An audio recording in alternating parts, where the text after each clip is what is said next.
오늘 우리에게 주신 하나님의 말씀은 누가복음 12장 32절로 40절입니다.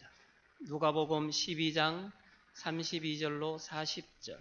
제가 가진 성경은 신약성경 116면에 있습니다.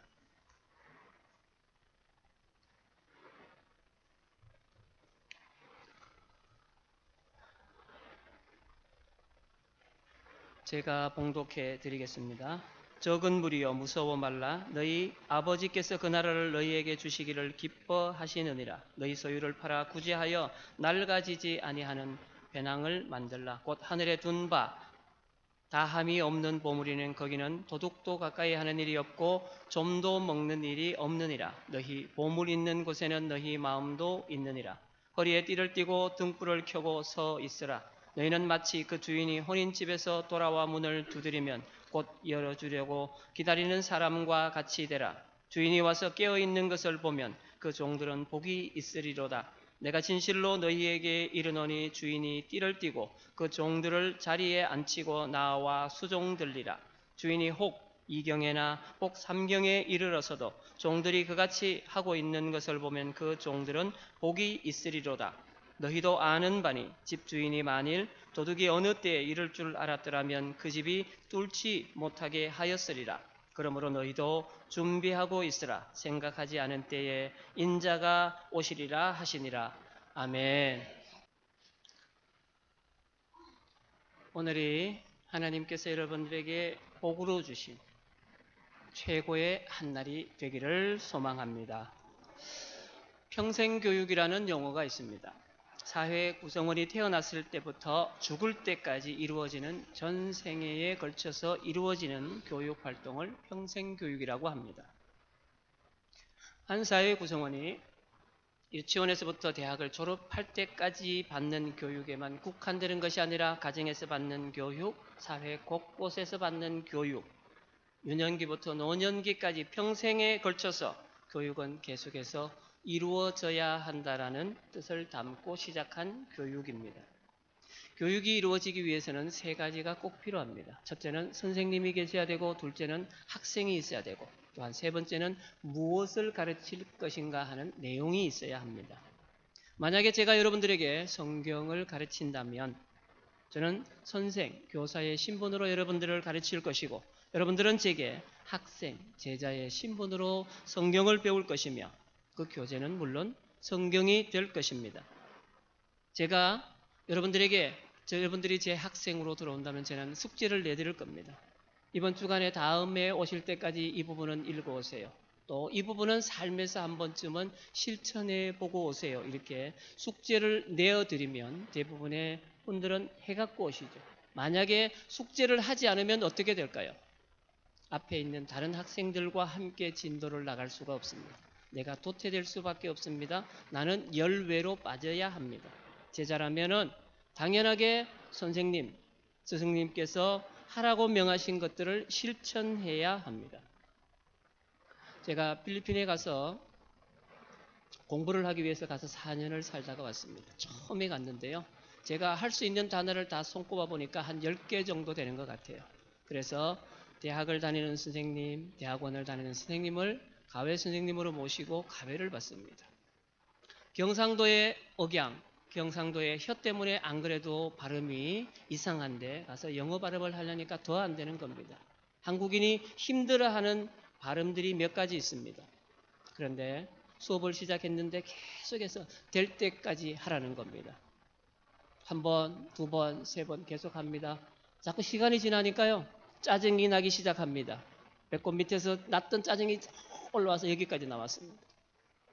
결국은 수업을 중단시켰습니다. 그 이후로도 몇 번 더 선생님은 시도를 하셨죠. 제 발음을 고쳐주기 위해서. 그런데 끝내 그 선생님은 제 발음을 못 고쳐주셨어요. 왜냐하면 그 선생님의 가르침을 제가 따르지 못했기 때문입니다.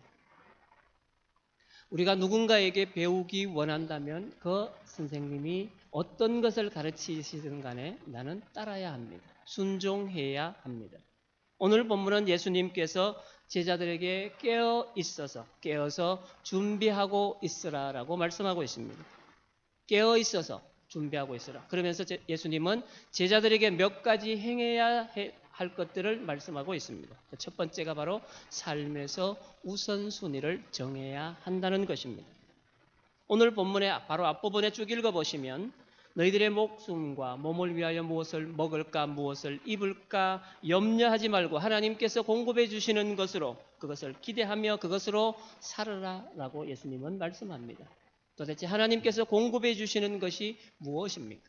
말씀을 참조하시면 하나님께서는 그 나라, 하나님의 나라를 우리들에게 주신다고 하셨습니다. 주시는 것이 귀한 것임을 알 수 있는 것은 그것은 도둑이 드는 것을 염려해야 되고 좀 먹는 것을 염려해야 된다라고 말씀합니다. 여러분 우리가 어떻습니까? 우리의 마음속에 있는 것 가진 자는 더 많이 가지기 위해서 착취하고 없는 자들은 내가 부족한 것 상대적으로 결핍, 없는 것 때문에 분개하는 세상입니다. 이것을 우리가 부익부, 빈익빈 현상이라고 말합니다. 이것이 점점 더 깊어져 갑니다. 있는 사람은 더 많이 가지게 되고 없는 사람은 더 많이 없습니다.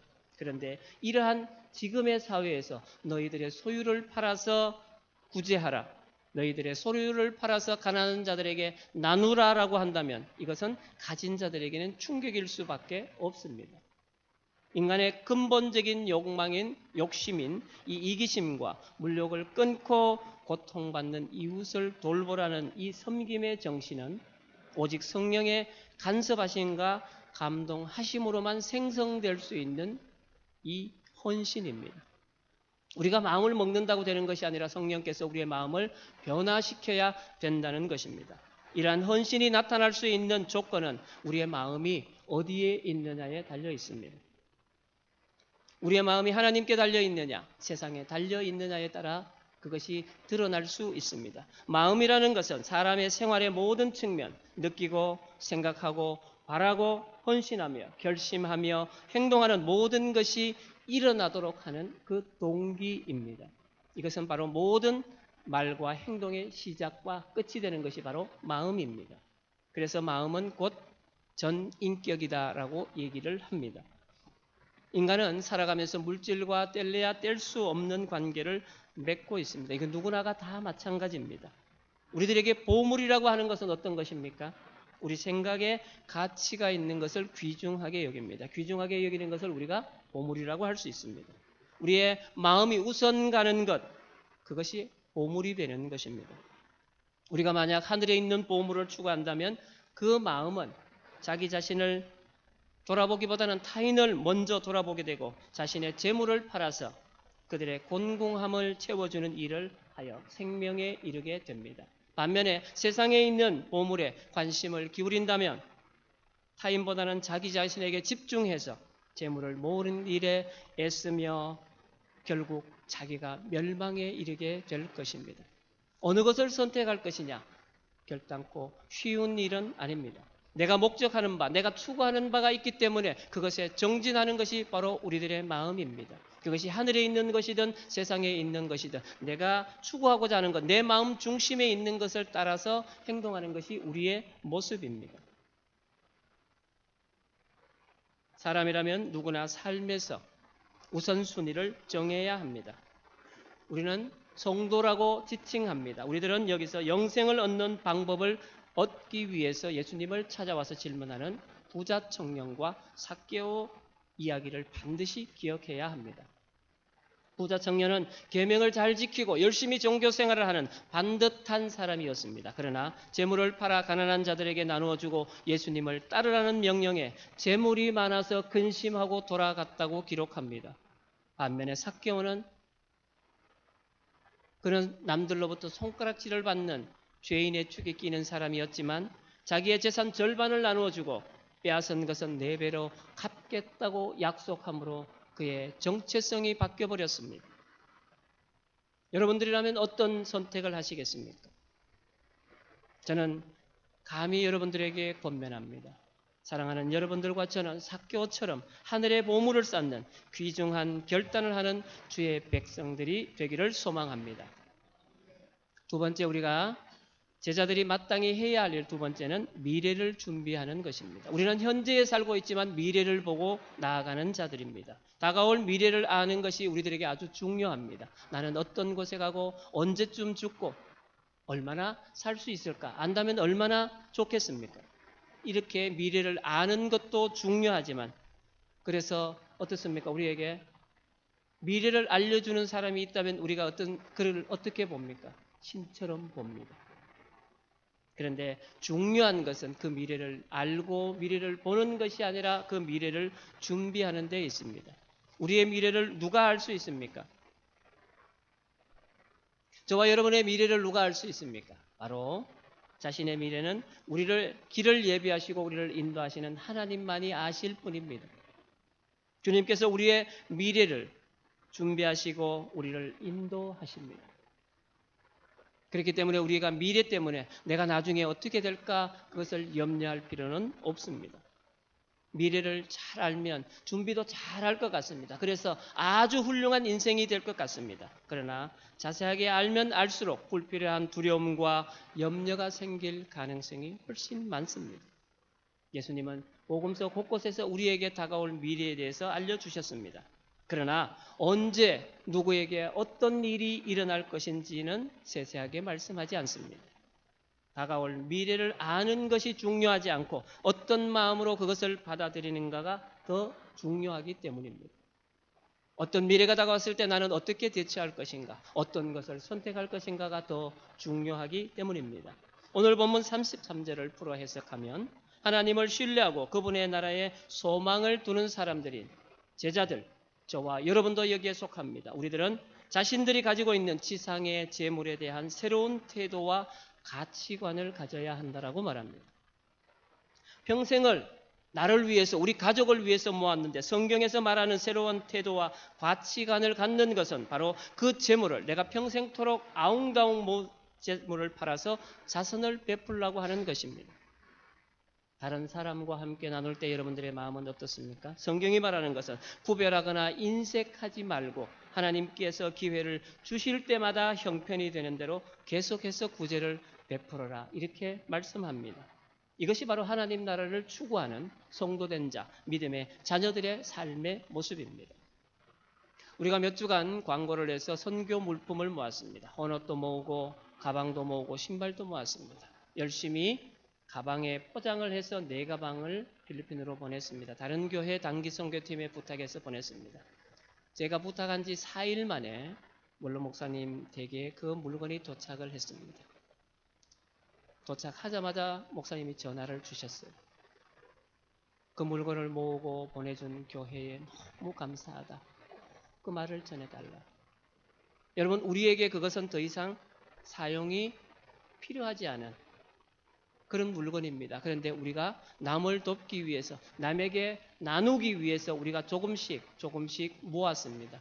제가 그 짐을 정리하면서 한 가지 감사했던 게 어떤 거냐 하면 그 물건을 보내시면서 다 세탁을 하셔서 일일이 차곡차곡 계셔서 쇼핑백에 다 담아 오셨다라는 거예요. 신발도 깨끗하게 하셔서 비닐에 다 그렇게 해서 가져오셨다는 거. 굳이 힘들이지 않고 가방에 차곡차곡 담아서 저는 보냈습니다. 우리가 나눌 때 어떤 마음으로 나눕니까? 나에게 더 이상 필요하지 않고 나는 사용하지 않는 것 아닙니다. 내가 쓸 수 있지만 내 마음을 담아서 다른 사람과 함께 나누는 것입니다. 이 마음이 아무에게나 생기는 것은 분명 아닙니다. 우리가 어떤 모습으로 살았습니까? 그리스도를 영접하기 이전에는 어리석은 부자 비유에 나오는 부자처럼 자기 자신의 만족을 위해서 창고를 짓는 일, 마시고 즐겁게 누리자라는 생각을 가졌지만 제자가 된 이후 예수 그리스도를 영접한 이후에는 하나님 나라를 소망하고 있기 때문에 자기 자신보다는 타인을 돌보고 나누는 삶을 살기 위해서 즐거워하며 그것을 실천하는 것입니다. 우리가 예수님의 제자이기 때문에 이것을 할 수 있습니다. 예수님은 전능하신 분이고 부유하신 분임에도 불구하고 가난하고 약한 자들의 친구가 되셨고 그들과 함께 나누셨고 그들에게 자신을 따르라고 명령하셨기 때문에 저와 여러분들도 예수님의 명령을 따라야 하는 것입니다. 재물을 팔아서 지상의 재물을 팔아서 가난한 자들에게 나누고 구제함으로 우리들에게 얻어지는 것이 있다고 성경은 말합니다. 하늘의 보물입니다. 공공한 자, 가난한 자, 어려움에 처한 자를 돌보는 사람들을 위해서 하늘에 쌓는 그 보물, 하나님께서 직접 쌓아주는 그 보물은 낡아지지도 않고 도적이 가까이 하는 일도 없고 좀이 먹는 일도 없습니다. 이 보물은 하나님의 뜻대로 행한 우리들을 향한 하나님의 기뻐하심을 입은 자들에게 주시는 하나님의 선물이고 은총입니다. 그 신실함이 쌓여서 하늘의 영원한 보물이 되는 것입니다. 그러기에 성도들은 자기보다 타인을 돌보는 삶, 특별히 곤궁에 처한 이들을 위해서 자기 십자가를 지고 가는 삶을 살아야 합니다. 여러분, 이것은 쉬워 보입니다. 그러나 결코 쉽지 않은 일입니다. 왜? 확인되지 않았기 때문에, 내가 경험해 보지 않았기 때문에, 내가 확신할 수 없기 때문에 그것을 선택할 수 없는 겁니다. 그래서 선택하고 확신할 수 있는 이 세상에서의 삶에 집중하는 것입니다. 한 가지 예를 들어볼까요? 우리가 보험을 듭니다. 연금을 듭니다. 적금을 듭니다. 그 보험회사와 그 은행을 어떻게 믿을 수 있습니까? 언제 부도나서 언제 망할지도 모르는데요. 그런데 이제껏 살아오면서 경험적으로 이 은행에는 맡겨보니 절대로 부도날 일은 없다. 이 보험회사에 맡겨보니 이들은 분명하게 내가 일이 생길 때마다 나를 보험금을 지급해 주더라 라는 경험을 가지고 그들이 계속해서 보험금을 넣고 연금을 넣는 것입니다. 우리가 하늘의 보물을 쌓는 것, 우리 가운데 확신이 있다면 그것을 하는 일에 절대로 주저하지 않습니다. 우리가 가난하고 약한 자, 없는 자, 부족한 자, 힘든 자들을 돌보는 삶이 바로 하늘의 보물을 쌓는 일이며 우리의 미래를 예비하는, 우리의 미래를 준비하는 삶입니다. 제자들이 마땅히 해야 할 일 세 번째는 제자라는 특권의식이 없어야 합니다. 예수님의 제자라고 해서 모든 일에 특권을 갖고 예외를 인정받을 수는 없습니다. 예수님을 따른다고 인생이 확 달라지고 무조건 순탄해지지도 않습니다. 제자였다고 해도 예수님이 재림하실 때는 우리는 긴장해야 합니다. 예수님과 함께 했던 제자들, 그 이후로 많은 성도들, 그리고 오늘 저와 여러분까지 강한 책임의식을 가지고 책임감을 가지고 긴장하며 주님의 재림을 기다려야 합니다. 먼저 믿었다고, 내가 오래 믿었다고 내가 확신할 수 있는 상황은 아닙니다. 우리가 자신의 말과 행동에, 자신의 신앙생활에 책임을 질 수 있어야 합니다. 우리는 작고 단순한 일이라도 책임을 져야 합니다. 작은 일을 소홀히 하는 자는 큰 일도 소홀히 할 수 있습니다. 작은 일에 책임을 가지고 하는 자는 큰 일도 책임을 가지고 할 수 있습니다. 그렇게 우리는 하나님께서 우리에게 맡겨주신 일에 책임을 가지고 일을 해야 합니다. 여러분, 보물이라고 하는 것은 우리의 궁극적인 관심이 있는 것을 말합니다. 하늘과 땅 또는 물질과 하나님 나라 중에 어느 것에 궁극적인 관심을 가지고 있느냐에 따라서 내 보물이 무엇인가가 결정됩니다. 하나님을 선택하는 자는 재물을 덤으로 얻게 되지만 재물을 선택하는 자는 모든 것을 잃게 됩니다. 예수님께서는 하나님과 재물을 겸하여 섬기는 미적지근한 이중적인 자세는 용납되지 않는다. 성도는 그 둘 중에 하나를 선택해야 된다라고 마태복음 6장 24절에서 분명하게 말씀합니다. 여러분, 하나님을 선택하시겠습니까? 재물을 선택하시겠습니까? 누군가가 이렇게 묻는다면 한 분이 하나님이라고 선택하셨습니다.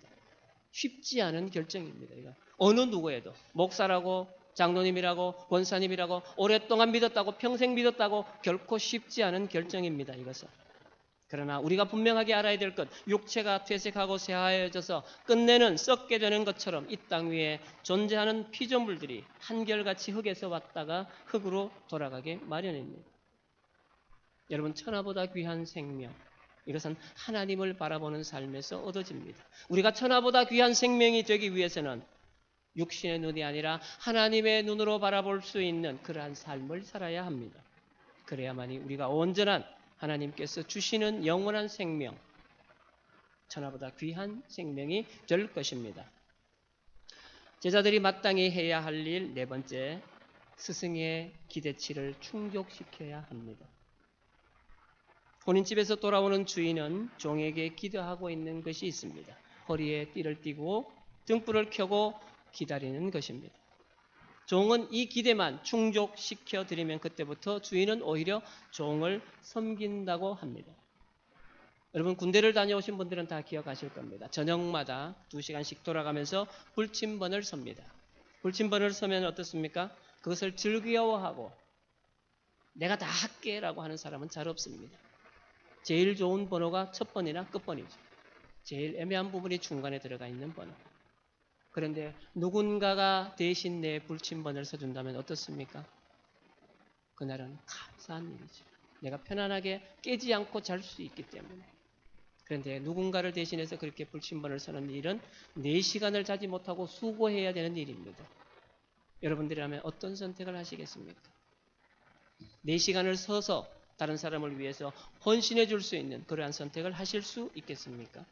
이건 결코 또한 쉽지 않은 겁니다. 결혼잔치가 언제 끝날지 모르는 집을 지키고 있는 종들은 불침번을 서면서라도 주인을 기다려야 합니다. 그러나 주님께서 원하는 종들의 자세, 그것은 잠시 쉬면서 순번을 돌아가면서 정해놓고 주인을 기다리는 그러한 편한 자세가 아닙니다. 주님이 원하시는 모습은 주님의 명령대로 움직이는 겁니다. 오늘 본문 35절에서 허리에 띠를 띠고 등불을 켜고 서 있으라 이렇게 말씀하셨습니다. 주님은 우리에게 기대하시는 것을 명확하게 성경에서 말씀하십니다. 우리는 단순하게 이것만 잘하면 됩니다. 허리에 띠를 띠고 등불을 켜고 서 있으라. 주인이 종들에게 바라는 것 이겁니다. 단지 명령하는 것만 잘하면 됩니다. 다만 종들이 명심해야 할 것은 계속해서 준비해야 한다는 것입니다. 한 번으로 끝나는 것이 아니라 계속해서 행해야 한다는 것. 주님께서 말씀하신 이 제자들에게 명령하신 이 한 문장에 3가지 명령이 들어있습니다. 허리에 띠를 띠는 것, 등불을 켜는 것, 서서 깨어있는 것, 이 3가지가 한 문장 안에 들어있습니다. 여러분 허리에 띠를 띠는 의미가 어떤 것입니까? 당시에 일반인들, 유대인들이 입고 있던 옷은 목에서부터 발끝까지 통으로 된 그런 옷이었습니다. 무엇인가를 하기 위해서, 빨리 걷기 위해서는 옷을 조금 올리고 허리를 묶어야 합니다. 그래서 무언가를 행하기 위해서 지금 허리를 묶으라고 명령하고 있습니다. 뛰기 위해서, 움직이기 위해서. 요한복음 13장에 보면 예수님께서 제자들의 발을 씻기신 사건이 기록되어 있습니다. 잡수시던 자리에서 일어나서 겉옷을 벗고 수건을 가져다가 허리에 두르셨다라고 기록합니다.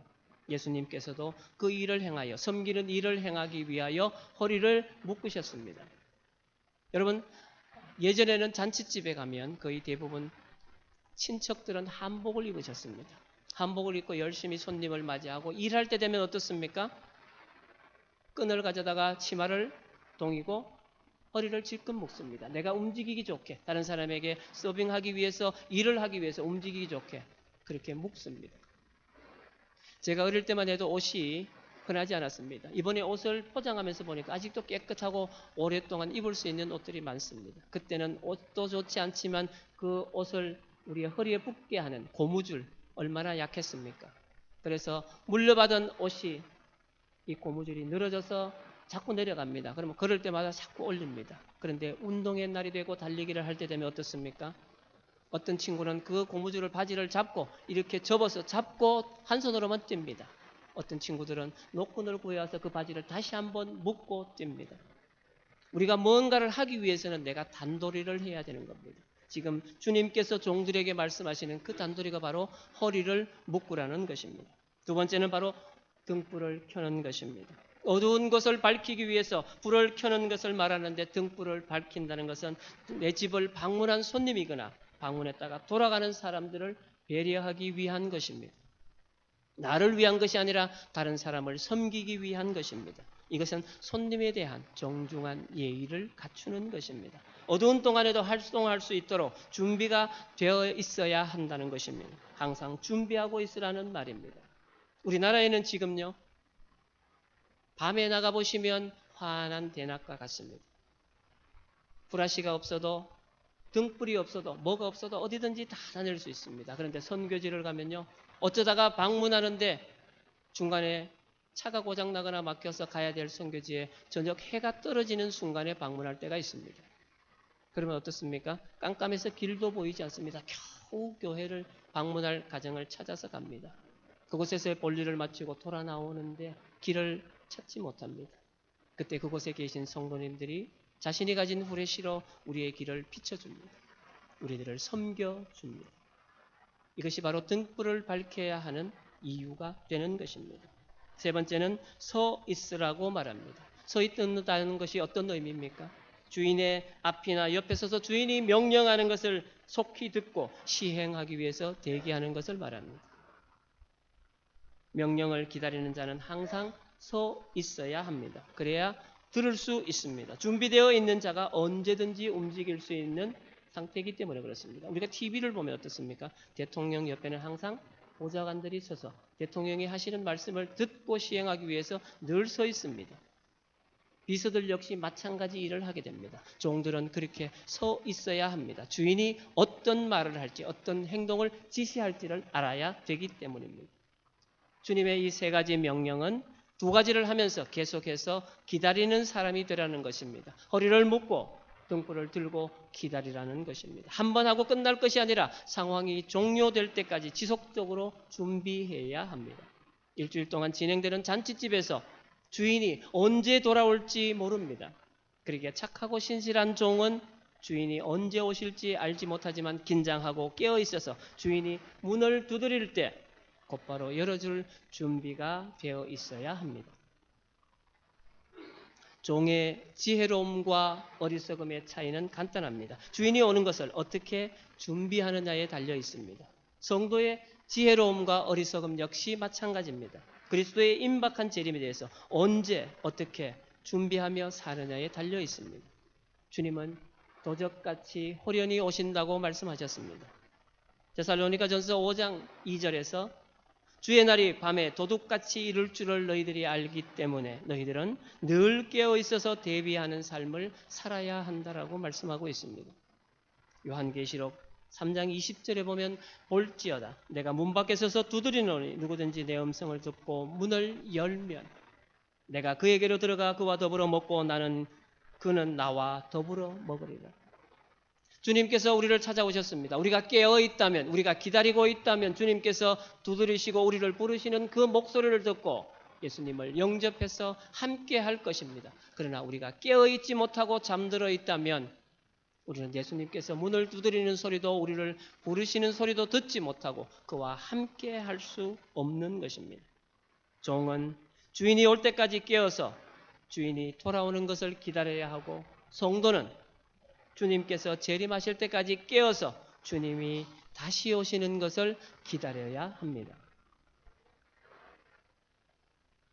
주님의 섬김은 우리들에게 본이 되고 있습니다. 마지막 십자가의 죽음을 앞두시고 6월절 날에 손수 허리를 묶으시고 제자들의 발을 씻기셨습니다. 예수님께서 재림하실 때에 그를 기다리며 깨어있는 성도들, 저와 여러분들이 되기를 소망합니다. 그들은 바로 주님의 은혜와 영광 가운데 거할 것입니다. 하나님께서는 성도들에게 마음을 주셨는데 어떤 마음을 주셨냐? 그것은 능력과 사랑과 근신하는 마음입니다.